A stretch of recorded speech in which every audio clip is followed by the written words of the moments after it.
fiction and any resemblance to anybody, dead or alive, is purely coincidental. Okay, let me begin by asking him, what gave you the idea for the story? Yeah, thank you. Thank you everyone for coming. So, what happened was actually last year, I'd gone to Germany for a holiday because my elder daughter lives there, and my younger daughter lives in Vancouver. And I'd written two books before this: A Tale of Two Friends and A Tale of Two Homes and A Tale of Two Medics. And people kept asking me, when is your third book coming out? And I said, my third book, in my mind, I had a title known as A Tale of Two Wives. But unfortunately, I couldn't get a second wife, nor did my first wife leave me. So that book was a non starter. So what happened is when I went to Canada, when I went to Germany, I used to call up my younger daughter in Vancouver. She was auditioning for roles in commercials and films and all that. And after some time, she got fed up. She said, Dad, get a second life. Don't keep calling me up every day. So I said, okay, let's do something else. Let's see if I can write a book, another book. And at that time, there was a lot of turmoil going on in US. You know, Democrats, new Republican president, and a lot of stuff was going on. So every day in the news, something used to come out about what was happening in the US. So I used to watch that, and I decided, okay, let's see if I can, write something, because even in our class group email chats, if some guy was a Democrat and another one was a Republican and they wrote something, there would be a lot of fireworks in between.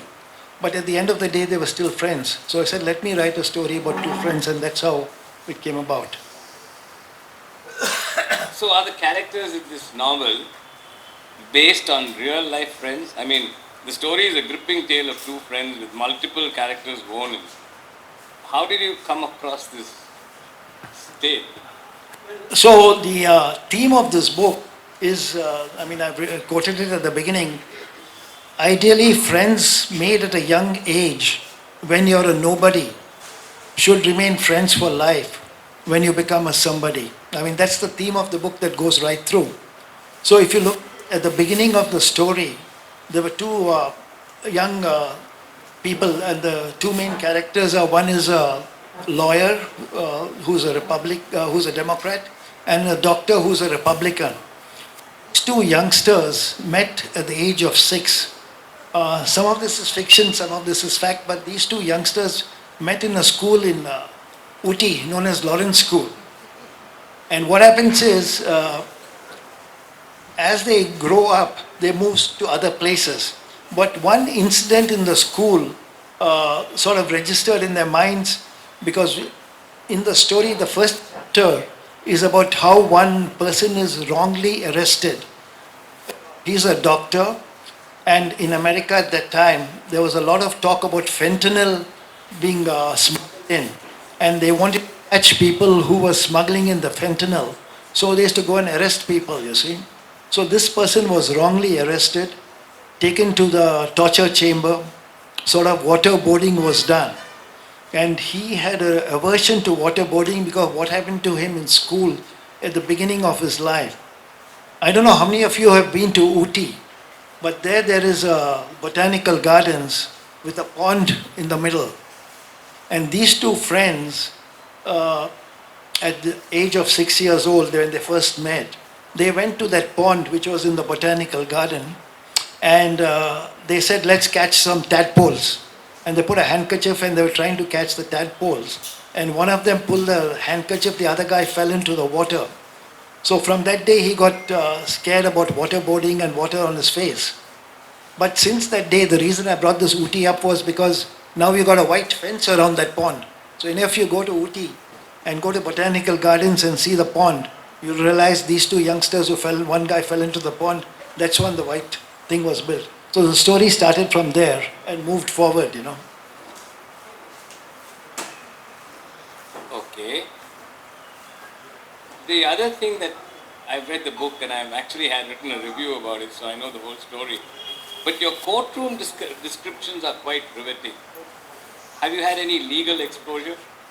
Okay, so I haven't had legal exposure, although we have had some legal cases against us, but I'll tell you about that later. So what happened is, since this one doctor, he was caught wrongly and taken to this torture chamber. So when he was there, he decided now he has to get out of there. Fortunately, the what you call now ICE or FBI or whatever, whoever had taken him there, they realized that they had made a mistake because they had gone to the wrong street. He was living on west side, they had gone to east side and caught him up and brought him there. And he then decided to reach out to his friend who was the lawyer, who was the classmate of his who had got him into the water that day in school. And although they were on different political parties, both ends of the spectrum, and with so much of going on at that time, he reached out to his friend and asked him to come and help him. So his friend took him home, and then they presented the case in court. And unfortunately, when they went to court at the beginning, the judge was sort of very biased, and he gave them a tough time and just threw the case out of court. So then they had to appeal again, went to the higher court, and the higher court realized that there is some problem and sent them back to the lower court again. And so this went on, and they got out of it. But then to answer your question, how did this court in? Because that's the crux of the whole thing. So basically, I've been reading a lot of John Grisham books, watching some TV shows where they show court cases. So that's how you get some idea about what's happening in the court. But on a practical note, we did have some building problems in Bombay where we stay, and our case had to go up to the Supreme Court. So we did see some practical aspects of the court, but none of that is in this book. This is more about what goes on in fiction, in books and John Grisham and the movies. Okay, I'll digress a little bit. Now, I'm going to ask you, how do you work on a novel? I mean, do you have a specific writing time? Do you type or use a pen or use a dictaphone? Do you know at the beginning how your story is going to unfold? I mean, well, actually, this book, I had no clue where the story was going, because I used to turn on the TV in the morning, see some news of what's happening in America, and then sort of think about writing a chapter. And that's how it went. And you'll see all my chapters are very short, 600, 800 words, because, you just write something. So that's how I got the idea. I didn't know where the story was going to go and how it was moving forward. So this book actually had no plan of where to go. As far as writing, so I used to just think about what to write. Use my iPad, type in the day, go for a walk, come back, make any changes, and that was one chapter over. So it went on like this. And the problem was, we had gone to Germany in the first week of May, and we were coming back to India towards the end of June. So I had only a 6-week window, and I had to finish the book in 6 weeks. So that's how it went on. So I used an iPad, and I typed into that. it is true. Actually, each of the chapters in the book is hardly a page or two. It's like you want to go to the next chapter to see what's the next scene. So that's how he keeps up the interest. Now, a bit about the ending.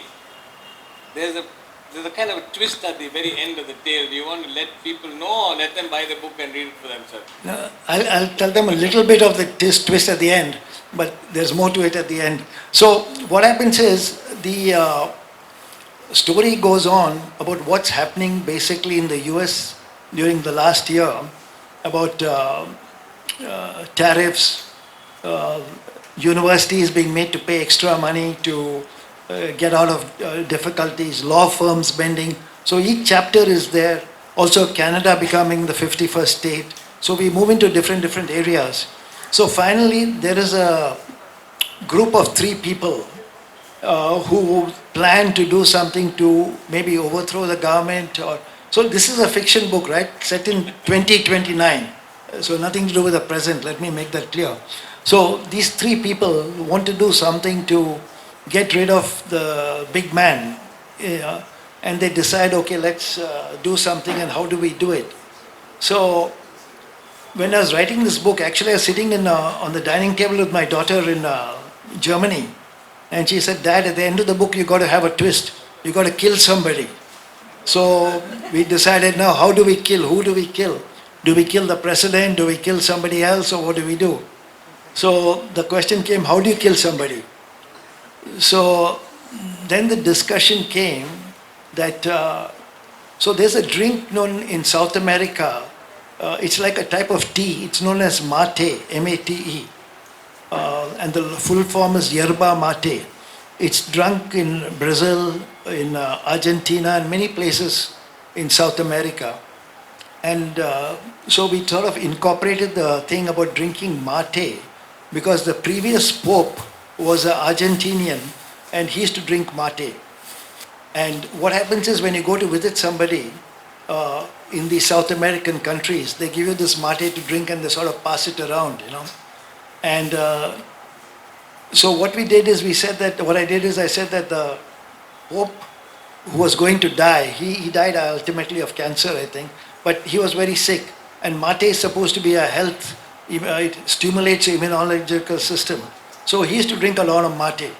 And the president of US was going to visit him. So we said, okay, let's poison the mate and see if that when they pass it around, something happens. And to do that, we had to get somebody to put some poison in the mate. And there were these, mate is drunk in Syria also. So there were the Syrian spies who were working in the Vatican, and they had to put something like opium and atropine type of belladonna into the drink. And the drink is very bitter. So even when you drink it, you won't realize there's some poison in it. So that was what was used.